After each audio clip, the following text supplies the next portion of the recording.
Vamos para a explicação da planilha para loteamento. Bom, na planilha de loteamento, uma coisa que você já pode ver de cara, a partir do momento que ela está selecionada no modelo de negócio, né? Só lembrando, eu clico aqui, por exemplo, no vertical, ela seleciona o modelo para o vertical, ela aciona alguns dispositivos que somente no empreendimento vertical ela é disponibilizada, e quando eu clico aqui novamente no horizontal, ela vai acionando e desativando. Na realidade, a maior parte das vezes ela vai desativando alguns dispositivos que não são utilizados para loteamento. Por exemplo, aqui já ficou claro, o crédito associativo, que é o financiamento na planta. Loteamento não tem esse modelo de negócio. Ele não faz o financiamento na planta, né? Ele só tem esses 4 tipos de financiamento, que é o crowdfunding, o financiamento da produção, que chama-se do lote, a securitização e um possível financiamento da exposição total de caixa. Bom, como você está vendo aqui, do lado esquerdo nós temos toda a estrutura de input. Ela está organizada através de macrotemas. Nós temos aqui a parte de negociação do terreno, onde faz toda a parte de incorporação do terreno, e ao mesmo tempo eu coloco os quadros de área, ou seja, os lotes que serão vendidos. O modelo suporta 3 quadros de áreas independentes, cada qual com a sua curva de venda.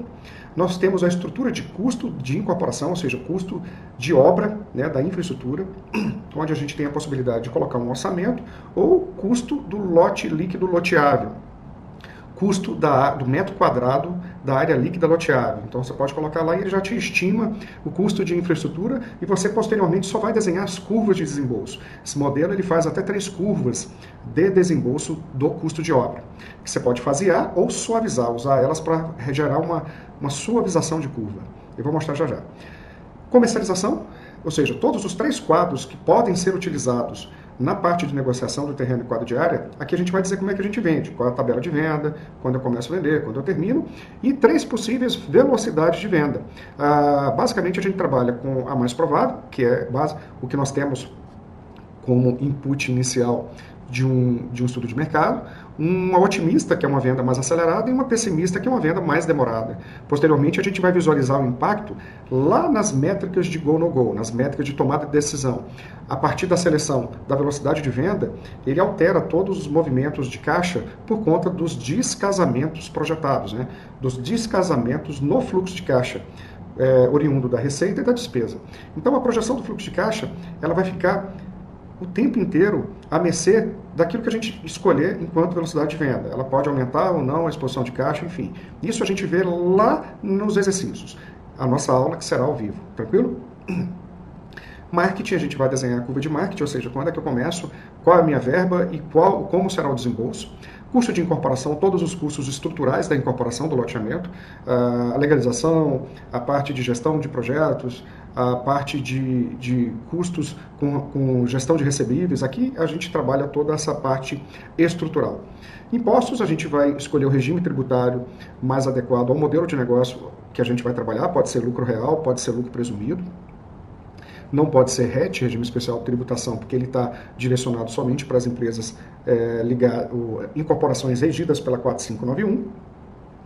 TMA, que é a taxa mínima de atratividade, ou seja, aqui a gente vai dar um input no custo de capital próprio, né, o custo que vai balizar todo o cálculo do valor presente. A gente vai projetar o fluxo de caixa, as receitas e as despesas, e depois nós traremos a valor presente para saber se o projeto custa mais do que vale ou vale mais do que custa.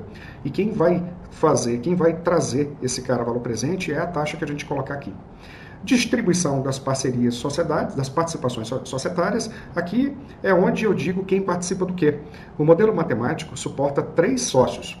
Você, dono do empreendimento, o sócio 1, que pode ser o dono do terreno, é muito comum em loteamento o dono do terreno entrar como permutante físico, né, participação financeira, e um potencial investidor. Então aqui você vai dizer quem participa do quê. Depois de dar toda a carga no modelo matemático, a gente vai ver o quê? Os resultados. Então do lado direito nós temos toda a estrutura de output. Nós temos o resultado estático, que é a viabilidade estática, boa e velha conta de padaria, receita menos custos, menos despesa, e a gente tem a margem e alguns indicadores técnicos, basicamente para a gente aprofundar, entender se é interessante o nosso negócio a ponto de aprofundar os estudos. Depois nós temos todo o detalhamento do fluxo de caixa, e a gente tem o fluxo de caixa da SPE, todo mundo junto, e o fluxo de caixa dos 3 players, os 3 sócios, o empreendedor, um sócio 1, que pode ser o dono do terreno, e o sócio 2. Posteriormente, nós temos aqui o dashboard, ou seja, os painéis, os gráficos que vão sinalizar a atratividade para cada player, ou seja, vai sinalizar a taxa de retorno, a exposição de caixa, capital de giro, quando ela acontece, quando o dinheiro investido ele retorna, se o projeto está interessante ou não, se ele é viável ou não. Então, para cada player, nós temos um conjunto de métricas de go no go, que vai permitir entender se a gente faz ou não faz aquele projeto. E isso entendendo a participação de todos os players, né? Eu costumo dizer que essa visão é extremamente importante, porque não basta estar bom só para você e para o teu sócio não estar tão interessante quanto para você, né? Porque a corda pode partir no meio do jogo, né? No meio da jornada. E sempre tudo fica mais difícil quando o jogo começa. O objetivo é você entender um melhor modelo de entrada antes de entrar. E esse modelo matemático ele vai permitir centenas de simulações para você entender a entrada ótima.